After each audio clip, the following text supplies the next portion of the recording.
आजकल क्या है, मदर एंड सन जैसे पावन रिश्ते को भी संतूर मॉम का हैशटैग लगा लगा के कुछ लोग बदनाम करने पे तुले हैं। और इसमें बेशर्मी की सारी हदें क्रॉस की जा रही है। डार्क ह्यूमर के नाम पर सारी प्रॉब्लमैटिक चीज़ों को नॉर्मलाइज किया जा रहा है। अंडर एज गर्ल्स को इस ऐप पर जितना सेक्सुअलाइज्ड कर रहे हैं, गेट रेडी विद मी यानी GRWM ट्रेंड वाली रील्स हम सबके एक्सप्लोर पेज पर आती रहती हैं। एक टाइम था जब ऐसी वीडियोस को MMS बोला जाता आता था, लेकिन आजकल कुछ लड़कियां गेट रेडी के नाम पर रूम के अंदर कैमरा लगा के अपने कपड़े उतार रही हैं। मतलब इन्होंने आसपास वालों को बोला होगा कि भैया बाहर चले जाओ, मुझे कपड़े बदलने हैं। फिर ये पूरा प्रोग्राम खुद ही फ़ोन से रिकॉर्ड करके लाखों लोगों के लिए अपलोड किया जा रहा है। इन्हें भी पता है कि इनकी रील देखकर लड़कियां इनके साथ रेडी नहीं हो रही हैं, बल्कि लड़के इनके कपड़े उतरते हुए देखने आ रहे हैं। और ये बात इनके कमेंट सेक्शन में साफ पता चलती है, लेकिन एक्चुअली गलती इनकी नहीं है।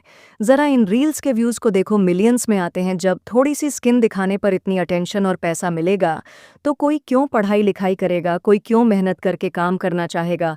ऐसी रील्स डाल डाल कर ये लोग करोड़पति बन चुके हैं, सेलिब्रिटी बन गए, तो ये बच्चे स्कूल क्यों जाना चाहेंगे। और ये आगे वाली जनरेशन को किस तरह से इन्फ्लुएंस कर रहे हैं हमारे देश में। सिंपिंग कल्चर इस लेवल पर पहुंच चुका है कि पूरे दिन लड़के, हो सकता है आपने इन अकाउंट्स पर जाकर देखा भी हो, समझ गए होंगे कि मैं क्या बात कर रहा हूं। इस एक ऐप की वजह से हमारा यूथ खोखला होता जा रहा है। दुख की बात यह है कि मैंने अपने आसपास 810 साल के बच्चों को भी इंस्टाग्राम्स बनाने में लग गए।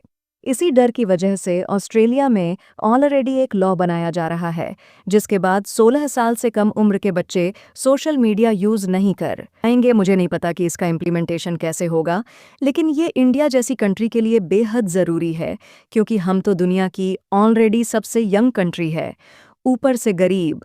इसीलिए इंडिया ये अफोर्ड नहीं कर सकता कि हमारा यूथ साइंस और स्पोर्ट्स छोड़कर इस डिजिटल हीरा मंडी का एडिक्ट बन जाए। और इसीलिए इस टॉपिक पर थोड़ा सीरियसली बात करने की ज़रूरत है। आइए देखते, 4-5 साल पहले तक दिखता था, लेकिन फिर 4 साल पहले आई रील नाम कि ये बीमारी, लोग इंस्टाग्राम टू फेमस हो रहे थे। और इसी टाइम पर मीम भी काफ़ी ज़्यादा बढ़ने लगे, स्पेशली जो डार्क ह्यूमर वाले मीम होते हैं। नए नए, मतलब कुछ भी चल रहा है। मैं ये नहीं कह रहा कि सारी रील्स ही वल्गर होती हैं, लेकिन मोस्टली रील्स में टिटल ज़रूर होता है। व्यूवर्स की अटेंशन ग्रैब करने के लिए स्किन शो किया जाता है। टेक्निकली इनको इन्फ्लुएंस भी नहीं बोला जा सकता, लेकिन लाखों टीनेजर लड़कियों के लिए ये एक बैड इन्फ्लुएंस ज़रूर है, जो तरह की रील देखकर सेम टाइप की रील बनाने लगी है। देखो, वल्गैरिटी और सेंसुअलिटी के बीच में काफ़ी फाइन लाइन होती है। ये चीज़ डांस में भी फॉलो की जाती है, जो मोस्टली इन रील्स में आपको ब्लर होती हुई दिखाई दे जाएगी। कई क्रिएटर्स तो ऐसे हैं जो प्राउडली ये बात को ऑन करते हैं कि वो एंगेजमेंट के लिए ऐसा कंटेंट बना रहे हैं। और कुछ क्रिएटर ऐसे हैं जो एक्सेप्ट नहीं करते, लेकिन गेम उनका भी वही है। वरना सिंपल सी बात है, अगर कोई ड्रेस ट्राई करके दिखानी है, तो ये काम ड्रेस की फ़ोटो दिखा और उसको पहनने के बाद की वीडियो बना के किया जा सकता है। इसके लिए ड्रेस को अपनी इनर वेयर के ऊपर खिसका खिसका के पहनते हुए दिखाने का क्या सेंस है। ऊपर से इंस्टाग्राम टू ऐसा है कि ये भी इसी तरह के कंटेंट को ज़्यादा पुश करता है। इनफैक्ट एक स्टडी ने प्रूव किया है कि इंस्टाग्राम्स को आप कितना भी ज़्यादा जाकर नॉट इंटरेस्टेड कर दो, फिर भी ये आपकी फीड में आती रहती है इस चीज़ को। जब लोगों ने नोटिस किया कि ऐसा कंटेंट डालकर फेम मिल रहा है, लाखों फॉलोअर्स मिल रहे हैं, सेलिब्रिटी बन रहे हैं, तो बाकी लोग भी ऐसा कंटेंट बनाने लगे। और आज ये हालत हो चुकी है कि हर रील में बड़ा बड़ा मॉम सन लिखने की क्या ज़रूरत है। ऐसा नहीं हो सकता कि इन्हें नहीं पता। ये क्या कर रहे हैं इन्हें पता है, इसीलिए स्पेसिफाई करना पड़ता है। यह जानते हैं कि अगर यह नहीं लिखेंगे तो लोग रील देखकर कुछ गलत ही समझेंगे। इस तरह का कंटेंट देख के कई तरह के सवाल मन में उठते हैं। सबसे पहला सवाल तो यही है कि ऐसा कंटेंट बनाने की ज़रूरत क्या पड़ रही है। इसके अलावा ज़्यादातर सॉफ्ट अकाउंट थोड़े से फॉलोअर आते ही उल्टे सीधे पब प्रमोट करना शुरू कर देते हैं। ये बैटिंग ऐप प्रमोट कर करके अपने फॉलोअर्स के पैसे भी डुबा रहे हैं और उनका करियर भी। और कुछ ऐसे भी अकाउंट हैं जो अपने ऑनली अकाउंट को प्रमोट करने के लिए इंस्टाग्राम्स को मिलियंस में व्यूज़ कैसे मिल रहे हैं।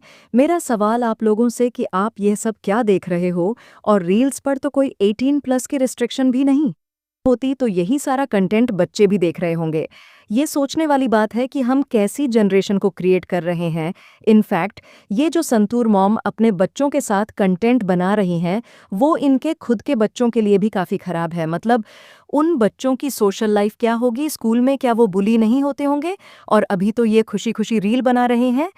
इमेजिन करो जब ये 25,526 साल के हो जाएंगे, तो ये अपनी रील को तो इन्हें खुद शर्म आएगी कि ये क्या कर रहे थे और इनके माँ-बाप इनसे क्या-क्या करवा रहे थे। बल्कि अभी भी इन लड़कों के दिमाग में अपनी मदर के बारे में क्या थॉट चलते होंगे, ये ज़रा सोच के देखना। अब कहने को इंस्टाग्राम टू मोड में मैंने इन अकाउंट्स को जाकर देखा तो पता चला कि असली मामला क्या चल रहा है। बेसिकली इन अकाउंट्स को आप देसी ओनली समझ सकते हो। एक टाइप के अकाउंट होते हैं जो पिक्स और वीडियोज़ को सेल करते हैं और कई ये उसके ओनर भी नहीं होते, इन्होंने भी कहीं से डाउनलोड करी होती है या किसी की पर्सनल वीडियो को ये लीक कर रहे होते हैं। उनका नाम भी इसी तरह से होता है, पिक सेलर। इन लोगों के अकाउंट पर जाओगे तो काफ़ी सारी हाइलाइट देखने को मिलेगी, जिसमें कई सारी फ़ोटोज़ लगी होती हैं और ये कितनी वीडियो और फ़ोटो आपको कितने रुपए में देंगे, उसका रेट कार्ड होता है और आपको इन्हें डीएम करना होता है। कुछ अकाउंट मुझे भी ऐसे मिले, जिसमें ऐसा लग रहा था कि वो वमन खुद अपनी फ़ोटो और वीडियोज़ दे रही है। इन अकाउंट्स का नाम मोस्टली सर्विस गर्ल टाइप से होता है। इस टाइप के अकाउंट में आपको प्रॉपर रेट कार्ड मिलेगा, जिसमें अलग-अलग सर्विसेज होती हैं, जैसे video call photos, and videos, live shows, एटेस। इनफैक्ट उसमें भी कैटेगरी होती हैं। 10 मिनट की वीडियो कॉल का अलग प्राइस है, आधे घंटे का अलग, 1 घंटे के लिए अलग। इनके प्राइस 2 करोड़ से लेकर 4,40,000 तक के होते हैं। हाइलाइट्स में इन्होंने प्रूफ भी डाले होते हैं, जिसमें ऑनलाइन पेमेंट का स्क्रीनशॉट होता है, ताकि जो इंटरेस्टेड लोग हैं उनको ये कंफर्म हो जाए कि एक जेन्युइन अकाउंट है। आपको शायद लग रहा होगा कि आपकी तरह सारे लोग इन कमेंट को इग्नोर कर देते हैं, लेकिन ऐसा नहीं होता। काफ़ी लोग ऐसे हैं जो इस सर्विसेज को ले भी रहे हैं। इनफैक्ट रेडिट के थ्रू मुझे कई स्टोरीज पता चली, जहां पर ऐसे अकाउंट्स ने लोगों के साथ फ्रॉड तक कर डाला है। अब इस फ्रॉड पे जाने के लिए आपको ये पूरा प्रोसेस समझना पड़ेगा। इमेजिन करो कि एक लड़का है जो और रेट कार्ड के हिसाब से उसे पैसे भेज देगा। अब यहाँ से उसके साथ 2 टाइप का स्कैम हो सकता है। एक स्कैम होगा जिसमें पैसे मिलने के बाद वो लड़की अकाउंट डीएक्टिवेट कर दे। ये हो सकता है कि वो लड़की ही ना हो, कोई लड़का ये अकाउंट चला रहा हो। ये नॉर्मल स्कैम है जहाँ पर ज़्यादा खतरा नहीं है।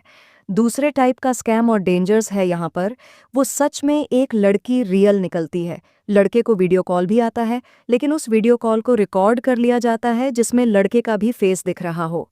अब इस वीडियो कॉल के बाद वो लड़की उस लड़के को ब्लैकमेल करना स्टार्ट कर देती है, उससे पैसे मांगने लगती है कि मैंने तेरी वीडियो ले ली है, अब ये तेरे फॉलोअर्स को जाएगी या फिर ये इंटरनेट पे मैं डाल दूंगी, जिससे डर के वो लड़का इस लड़की को पैसे देना शुरू कर देता है। ये पूरे के पूरे गैंग्स ऑपरेट कर रहे हैं जो 15-15 साल के लड़कों को फंसाते हैं, और ये लड़के डर भी जाते हैं क्योंकि वो घर पे भी नहीं बता सकते कि वो कहाँ फंस गए हैं। और इस तरह से बहुत बड़ा रैकेट देखने के लिए यूज़ किए जाते हैं।